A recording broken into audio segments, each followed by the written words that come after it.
எல்லாவற்றையும் ஆண்டவர் எடுத்து போட்டு அவருடைய உற்சாகத்தினால ஆண்டவர் நம்மை நிரப்ப போகிறார்.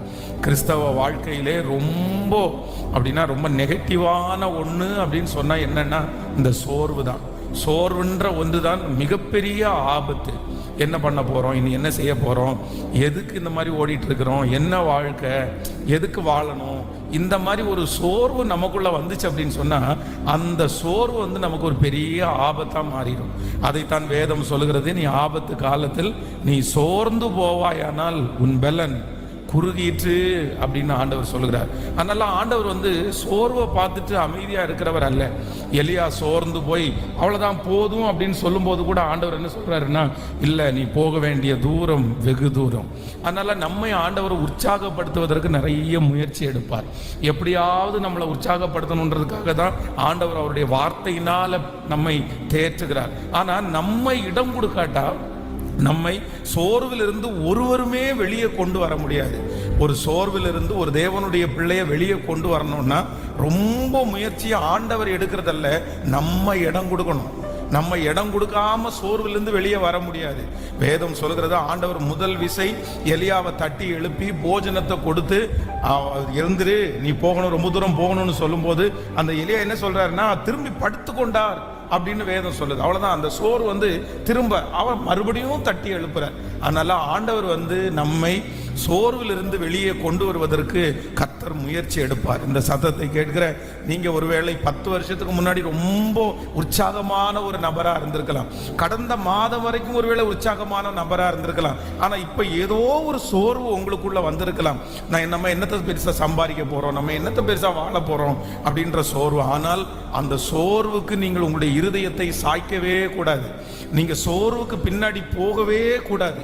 அந்த மாதிரி ஒரு சோர்வுக்கு பின்னாடி போயிட்டீங்கன்னா நீங்கள் கர்த்தர் உங்களை கொண்டு செய்ய நினைத்த எதையுமே செய்ய முடியாது. அதனால இந்த மாதத்துல நான் நம்புகிறேன், கர்த்தர் நமக்கு ஒரு உற்சாகமான ஆவியை கர்த்தர் நமக்கு தரப்போகிறார்.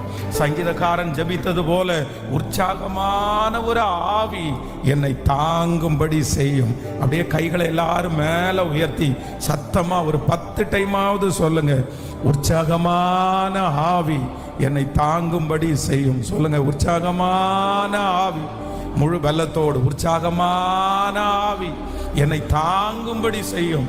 உற்சாகமான ஒரு ஆவி. ஆண்டவரே, என்னை பலப்படுத்துகிறவர் அல்லவா, என்னை தட்டி கொடுக்கிறவர் அல்லவா. ஆண்டவரே, பிசாசு என்னை முடங்கி படுக்க செய்யும் போது என்னை எழுப்பி விடுகிற ஒரு நல்ல தேவன் அல்லவா. இப்பொழுது அந்த அற்புதம் எனக்கு நடக்கட்டும். ஒரு உற்சாகமான ஆவி இந்த மாதம் என்னை சூழ்ந்து கொள்ளட்டும். சோர்வுகள் வெளியே கடந்து போகட்டும். ஆமென், ஹல்லேலூயா. சேர்ந்து ஒரு சில பாடல்களை பாடி ஆண்டவருடைய நாமத்தை மகிமைப்படுத்துகிறோம். நன்றி என்று சொல்லுகிறோம். நாதா, நாளெல்லாம் ரொம்ப அழகான பாடல். எல்லாரும் சேர்ந்து கரங்களை தட்டி பாடி ஆண்டவரை மகிமைப்படுத்த போகிறோம். எல்லாரும் சேர்ந்து கரங்களை தட்டி ஹல்லேலூயா, உற்சாகமாய் கரங்களை தட்டி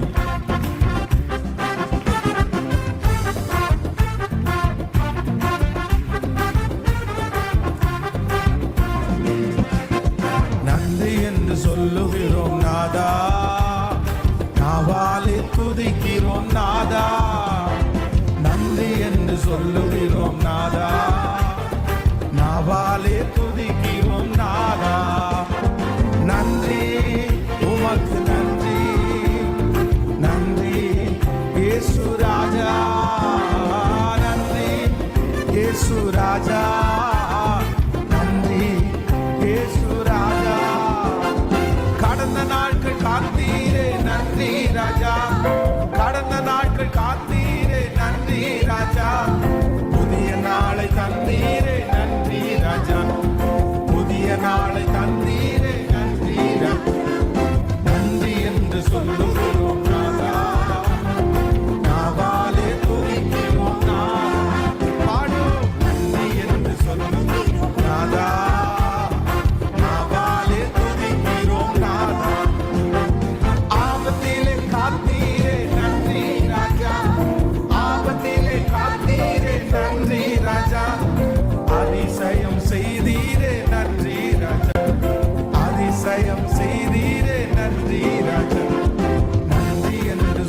ராஜா, வாழ்க்கையிலே ஒளி விளக்காய் வந்தீரையா, வாழ்க்கையிலே ஒளி விளக்காய் வந்தீரையா, வார்த்தை என்ற மன்னாவை தந்தீரையா, வார்த்தை என்ற மன்னாவை தந்தீ. பாடுவோம்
வல்லவரும் நீங்க தாமே.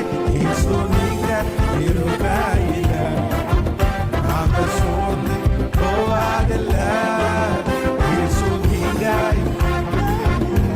மனதார இருதயத்தின் ஆழத்தில் தீமைகளை நன்மையாக மாற்றினி, துன்பங்களை இன்பமாக மாற்றினி,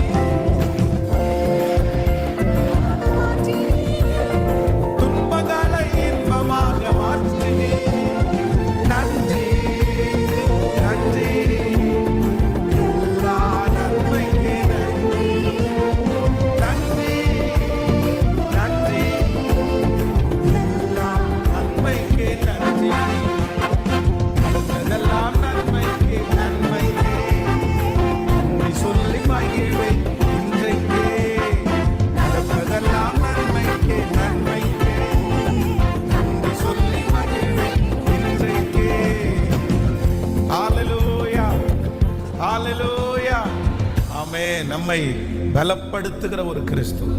வேதம் சொல்லுகிறது, தாவீதனுடைய கையிலே அவனுடைய சகோதரர் சொல்லும்போது சொல்கிறார், அந்த கொஞ்ச ஆடுகளை யார் வசத்தில் விட்டு வந்தாய் அப்படின்னா, அவனுடைய தகப்பனாருக்கு நிறைய ஆடுகள் இருக்கிறது, ஆயிரக்கணக்கான ஆடுகள் இருக்கிறது. வேதம் சொல்கிறது, ஒரு மேய்ப்பனுடைய கையிலே 100 ஆடு கொடுக்கப்படுகிறது. அந்த 100 ஆடுல ஒரு ஆடு காணாம போயிடுச்சுன்னா அந்த 90 ஆடுகளை பத்திரமா வச்சுட்டு காணாமல் போன அந்த ஒரு ஆடுக்காக நல்ல மேய்ப்பன் அலைஞ்சு திரிவாராம்.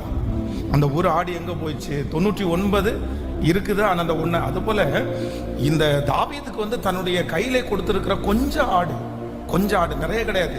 ஆனா வேதம் சொல்லுது, அது கொஞ்சோன்னு அவன் நினைக்கல. அது எனக்கு நிறைய தர வேண்டியது தானே, நான் அவன் பார்த்துக்க மாட்டேனா? நான் எவ்வளவு பெரிய பலசாலின்னு உங்களுக்கு தெரியாதா? ஆனா வேதம் சொல்லுது, அந்த கொஞ்சம் ஆடுகளிலே வேதம் சொல்கிறது ஒரு விசை சிங்கம் ஒரு விசை கரடி.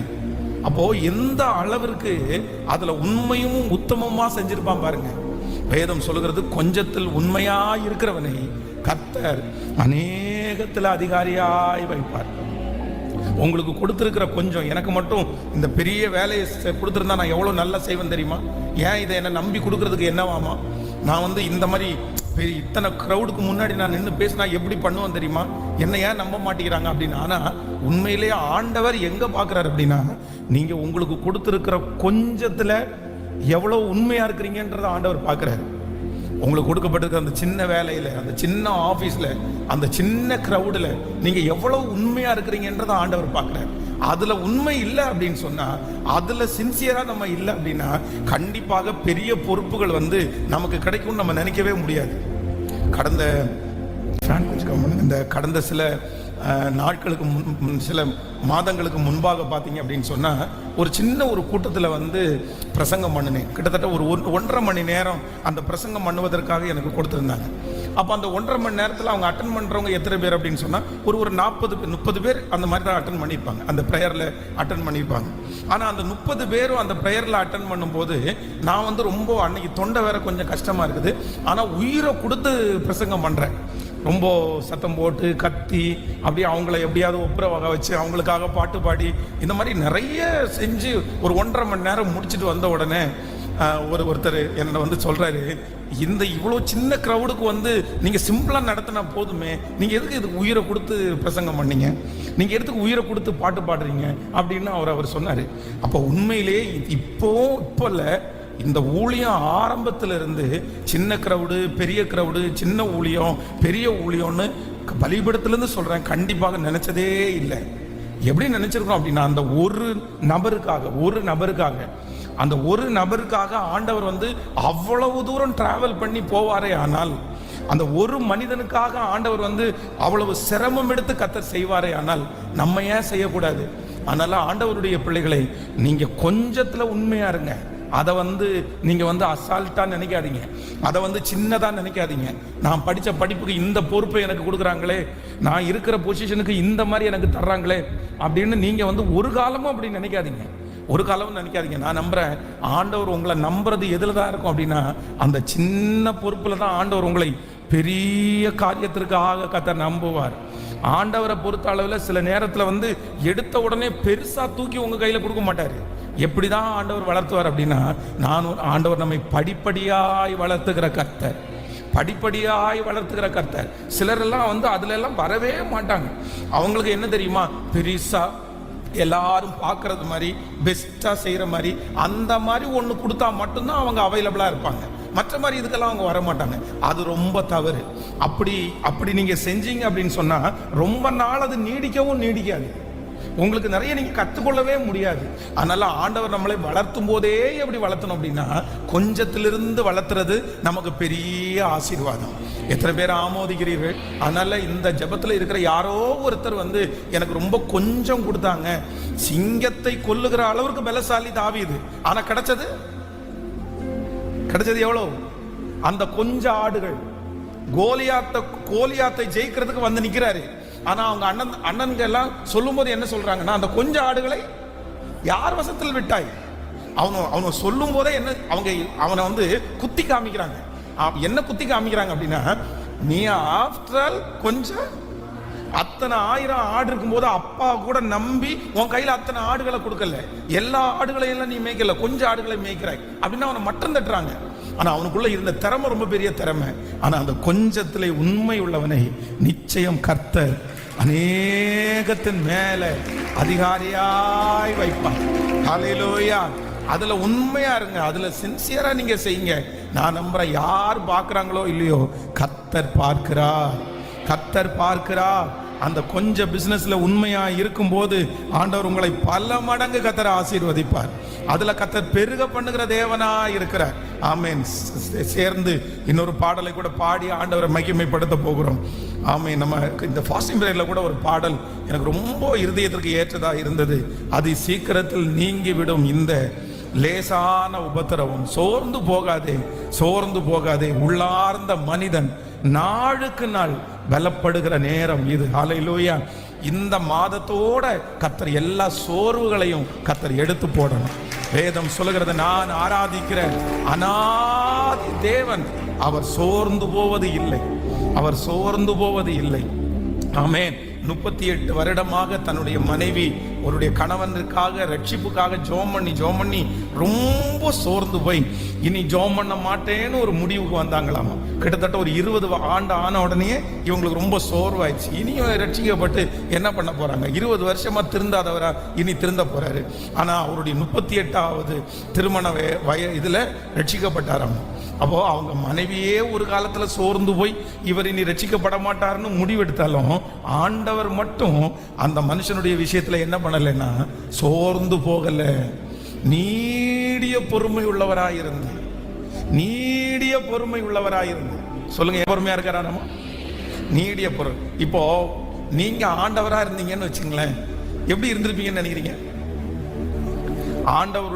ஆண்டவர் இருக்கிற அந்த போஸ்டிங்க உங்க கையில கொடுத்திருந்தா நீங்க என்ன பண்ணிருப்பீங்கன்னு நினைப்பீங்க? உண்மையிலே நாங்க யாரும் உயிரோடு இருந்திருக்க மாட்டோம். ஏன் அப்படின்னா செய்கிற அக்கிரமத்தை பார்த்து ஒரு டைம் திட்டுவீங்க, 2 டைம் திட்டுவோம், 10 டைம் திட்டுவோம், 10வது டைம் என்ன பண்ணுவோம்? நம்மளால பொல்லாதவர்களை சகிச்சுட்டு சொல்லுங்களேன், எப்படி உட்கார முடியும்னு நினைக்கிறீங்க? எப்படி உட்கார முடியும்? இப்போ வந்து சமீபமாய் ஒரு வார காலமாய் செய்திகளில் ஒரு பெரிய நியூஸ் பரவலாகுது. என்ன நியூஸ் அப்படின்னு சொன்னால், ஒரு வாலிப பையனை ஒரு திருட்டு கேஸில் வந்து என்னமோ காவல்துறைக்கு உள்ளே கொண்டு போய் அடித்து கொண்டுட்டாங்க, அவன் அங்கேயே அடித்ததில் செத்துட்டான் அப்படின்னு சொல்லி அந்த நியூஸ் வந்துட்டே இருக்குது. இப்போது அந்த அடித்த நபர், அந்த அடிபட்டு அந்த செத்ததை நம்ம பண்ணும்போது அந்த நபருக்கு ஏதாவது தண்டனை கொடுங்கன்னு உங்கள் முன்னாடி கொண்டு வந்து நிறுத்தினா நீங்கள் என்ன பண்ணுவீங்கன்னு நினைக்கிறீங்க? சார், இருக்கிறதுல பெஸ்ட்டாக ஒரு தண்டனை கொடுங்க சார். அந்த வாலிப பையனை அடிச்சே கொண்டிருக்காங்கன்னா எப்படி சார்? தண்டனை கொடுங்க. இது ஒரு விதத்தில் இருக்கட்டும். இதே போல இந்த உலகத்தில் நடக்கிற மனிதர்கள் செய்கிற தவறுக்கெல்லாம் அவர் தண்டிச்சிருந்தாருன்னா, ஆனா ஆண்டவர் என்ன பண்றாரு அப்படின்னா, நம்ம மனம் திரும்புவதற்காக நீடிய பொறுமையா இருக்கிறார். ஹல்லேலூயா! கைகளை அசைத்து ஒரு ஹல்லேலூயா சொல்லணும். அதனால ஆண்டவரிடத்துல சொல்லுங்க, ஆண்டவரே, எனக்கு இனி சோர்வு என்ன பண்ணக்கூடாதுன்னா, நான் ஆராதிக்கிற அநாதி தேவன் நீர் சோர்ந்து போகிறது இல்லை. இந்த மாதத்துல நான் சோர்ந்து போக மாட்டேன். இந்த மாதத்துல நான் எழும்புவேன். கர்த்தருக்கு காத்திருக்கிறவர்கள் இந்த மாதம் புது பலன் அடைவார்கள். தங்கள் செட்டைகளை அடித்து உயரே எழும்புவார்கள். அவர்கள் நடக்கலாம், அவர்கள் ஓடலாம், ஆனால் அவர்கள் சோர்ந்து போக மாட்டார்கள். ஹல்லேலூயா! சேர்ந்து கரங்களை தட்டி பாடி ஆமென். உள்ளார்ந்த மனிதனை கர்த்தர் புதிதாக்குகிறார் நேரம் இது. ஹல்லேலூயா! எல்லாருடைய கரங்களை தட்டி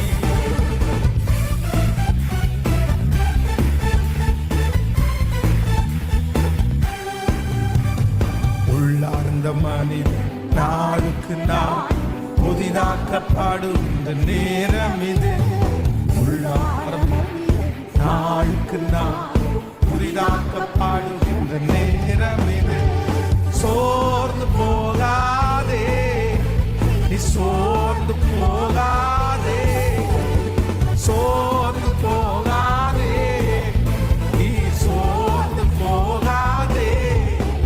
அதி சீக்கிரத்தில் நீங்கிவிடும் இந்த லேசான உபத்திரவம். அதி சீக்கிரத்தில் நீங்கிவிடும் இந்த லேசான உபத்திரவம். ஈடு இணையில்லாமல் இதனால் நமக்கு வந்திடுமே. சோர்ந்து போகாதே.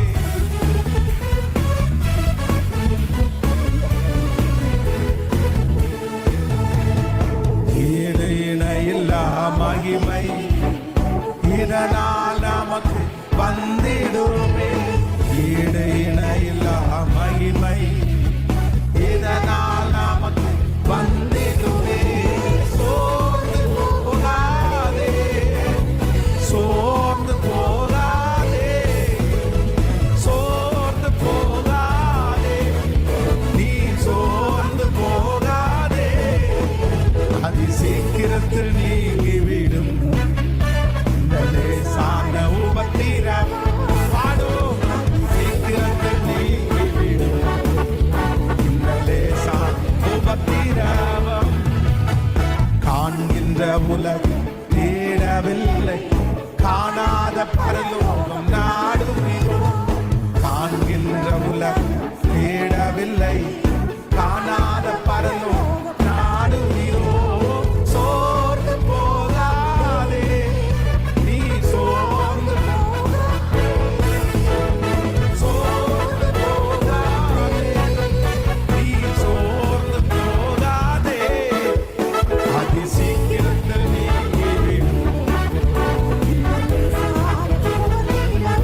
சொல்லி அழைத்தவர், தாயினும் மேலாக அன்பு வைத்து நீர் எனக்காக ஜீவன் தந்தீர். என் நாட்கள் முடியும் வரை என் ஜீவன் தெரியும் வரை, என் சுவாசம் ஒழியும் வரை உம்மை ஆராதிப்பேன், உம்மை விசுவாசத்தோடு என் நாட்கள் முடியும் வரை என் ஜீவன் அப்பா உம்மை ஆராதிப்பேன், உம்மை ஆராதிப்பேன். எத்தனை முறை இடறினாலும் அத்தனையும் மன்னித்தீரே, நன்மையும் கிருபையும் தொடரச் செய்து மீண்டும் நடக்க வைத்தீரே. எத்தனை முறை இடறினாலும் அத்தனையும் மன்னித்தீரே, நன்மையும் கிருபையும் தொடரச் செய்து நடக்க வைத்தீரே. கைகள மேல தட்டி நாள்கள் முடியும் உற்சாகத்தோடு பாடுவோம். இயேசுவே உம்மை ஆராதிப்பேன், உம்மை ஆராதிப்பேன். என் நாட்கள் முடியும் வரை என் ஜீவன் தெரியும் வரை என் சுவாசம் ஒழியும் வரை உம்மை ஆராதிப்பேன், உம்மை ஆராதிப்பேன். எல்லாரும் அப்படியே எழும்பி நின்று நான் ஆராதிக்கிற தேவன் என்னை பாவி என்று என்னை தள்ளிடாமல் அவர் அன்போடு என்னை அணைத்துக் கொண்டார். எல்லாருடைய கரங்களை உற்சாகமாய் தட்டினாமே. பாவி என்று என்னை தள்ளிடாம் அன்போடு அணைத்துக் கொண்டீர். என்னையும் உம்மோடு சேர்த்துக் கொள்ள நீர் எனக்காக மீண்டும் வருவீர். பாடுவோம். பாவி என்று அணைத்துக் கொண்டீர், உம்மோடன் சேர்த்துக் கொள்ள நீர் எனக்காக மீண்டும் வருவீர். என் நாட்கள் முடியும் வரை என் ஜீவன் தெரியும் சொல்லுவோம். என் சுவாசம் ஒழியும் வரை உம்மை ஆராதிப்பேன், உம்மை முழு மனசோடு சொல்லுங்க பார்க்கலாம். என் நாட்கள் முடியும் வரை என் ஜீவன் தெரியும் வரை என் சுவாசம் ஒழியும் வரை உம்மை ஆராதிப்பேன், உம்மை ஆராதிப்பேன். செத்து போனதா சாராளின் கற்பத்தை உயர்த்தியது அவர் சொன்ன வார்த்தை.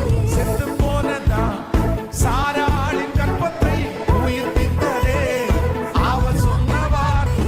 குறிப்பிட்ட காலத்திலே அவர் வார்த்தை நிறைவேறிட்டே. குறிப்பிட்ட காலத்திலே என் வாழ்வு நிறைவேறும். குறிப்பிட்ட காலத்திலே ஆமென். ஹalleluya. என் வாழ்வு நிறைவேறும்.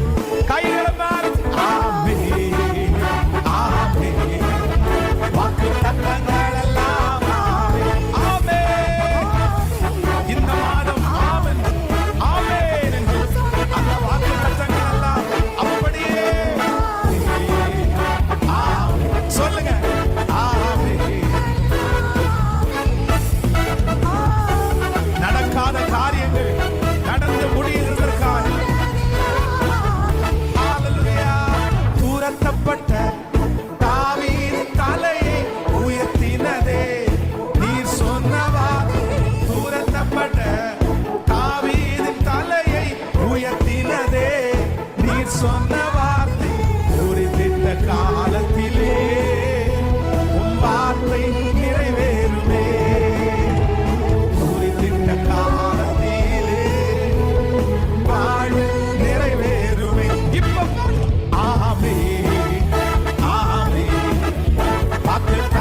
வாக்கு தத்தங்கள் எல்லாம் நான் நம்புறேன் ஆண்டவரே, நான் நம்புறேன் ஆண்டவரே. நீர் சொன்ன ஒரு வார்த்தை கூட தரையில விழாது.